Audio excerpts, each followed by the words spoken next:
what are the documents that you need to assess when it comes to looking at the compliance of your taxpayers? And also, how do you ensure that these taxpayers know the documents that they need to bring forward for this investigation? Okay. For the investigation, as soon as we send a notification letter, to notify the taxpayer of our intention, to conduct an investigation.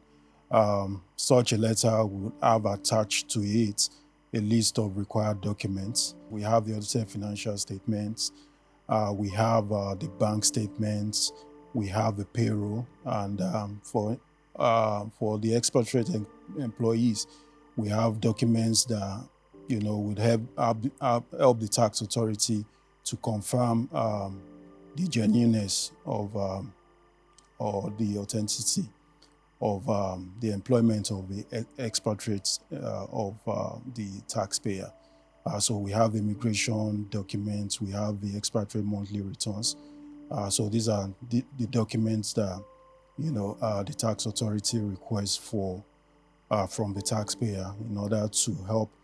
One other thing is that that is at the initial stage, but as time goes on, maybe for instance, when the taxpayer would object to the assessment, we also have, depending on the claims made by the taxpayer, we also would require additional documents, which might not necessarily be in the initial list sent.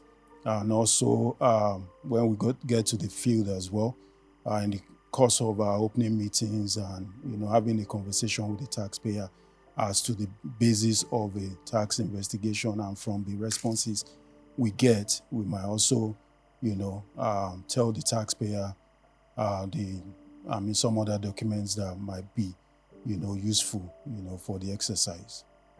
Now, you just mentioned something earlier on that when a taxpayer lodges an objection. Now, what is the review process like? When we receive such an objection letter within time, because you're expected to do that within the stipulated time as allowed by the law, we're meant to, depending on the case, we'll call the taxpayer for a reconciliation meeting, just so that will give them the opportunity to come and explain properly to the tax authority the basis of their claims.